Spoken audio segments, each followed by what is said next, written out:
Hello artists and welcome to Mr. Melvin Makes. Today I would like to draw some lizards for you like the one right here. Now the reason I picked this lizard is because these lizards have a special ability that makes them very interesting in art. Now I bet you already knew that this is a chameleon, and that chameleons have the ability to camouflage themselves in an environment. I wonder though if you were able to notice this chameleon hiding over here.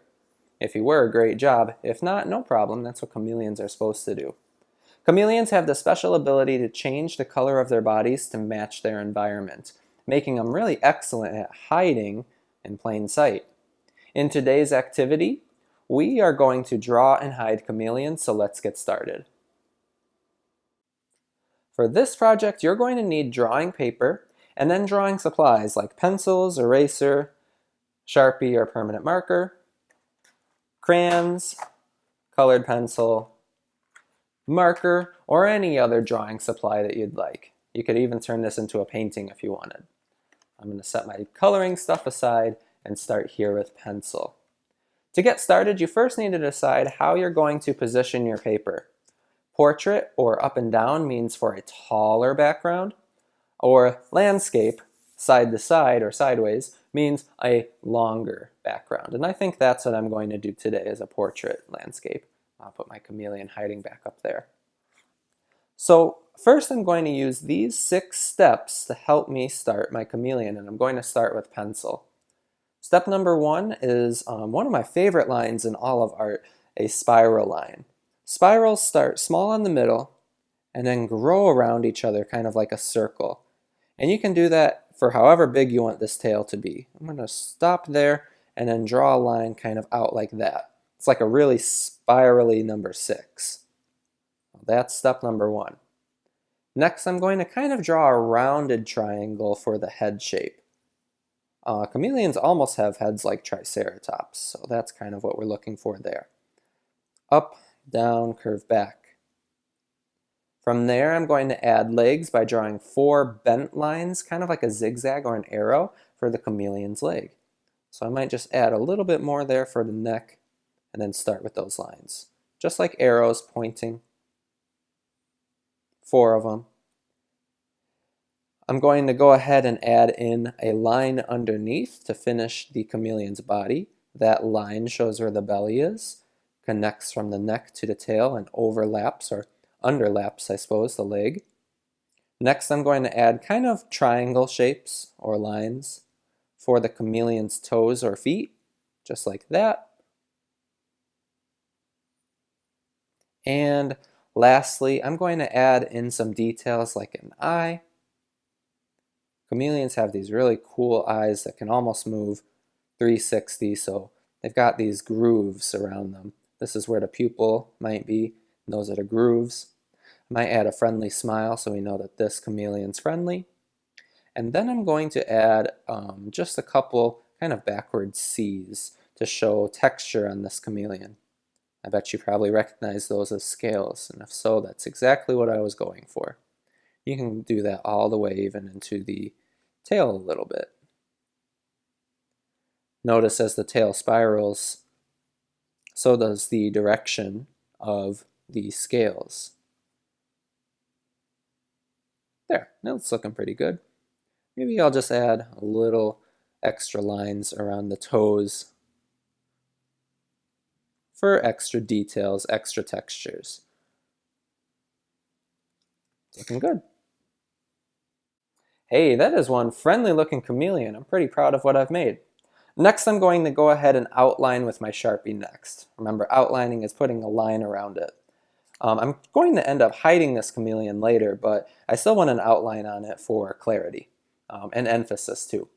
Remember though that whenever you use a permanent marker, it can bleed through your paper. So it's really important that when you outline like I am right now, or when you trace with marker, that you have either a second piece of paper underneath, maybe some newspaper, or a drawing board like me. That just helps keep your work surface clean and tidy. For my background, I'm going to actually have this chameleon hiding out in an art classroom with me teaching in it. I think that'll be really fun when I show this project to the students in my classroom. Call me vain, but I love adding myself into my artwork.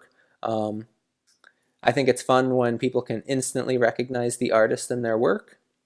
A little bit of a self-portrait in each of my drawings, even though it's not really about me, it's about the chameleon. I just enjoy doing it. It's sort of the Mr. Melvin way. So I hope that's inspiring and fun for you to see too. But let's keep watching here while I work on my outlining and my background.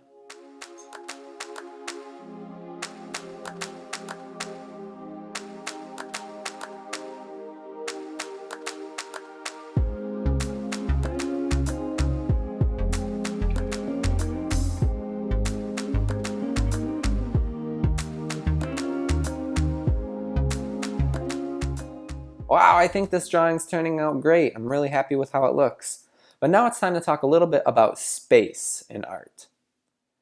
Space is wherever your art takes place, and some art takes up actual space in our world, but other art is flat, two-dimensional, and just creates new spaces like this one here. I'm going to play a little bit with space today by coloring my chameleon exactly the same as its background. That's going to create a really cool illusion. And I'm using the chameleon's natural ability to camouflage as a way to create that illusion. However, I still think we'll be able to spot the chameleon because the outline here overlaps its environment, and it's kind of got some emphasis around it, being that this is outlined in a bolder Sharpie rather than the fine point. Now that I've got my colors out, I think I'm ready to rock and roll and work towards finishing my artwork here. Enjoy!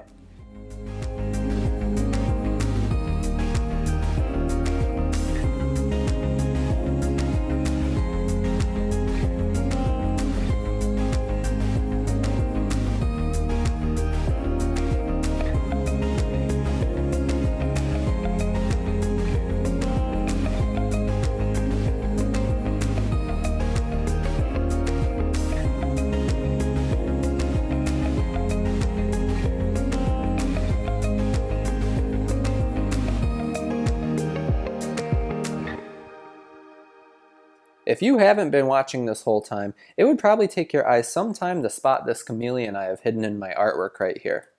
Chameleons are a great animal to learn about in terms of color and camouflage. I am going to challenge you today to draw and hide a chameleon in some sort of creative way. When I do this lesson in my classroom, I actually have some of my older students, my 4th and 5th graders, draw and color chameleons to hide in the classroom. With parent or teacher permission, it might be fun to ask if you could hide a chameleon somewhere in your house or classroom, wherever you're working. With that being said, I just want to remind you of your challenge. Draw and hide a chameleon in some sort of creative way.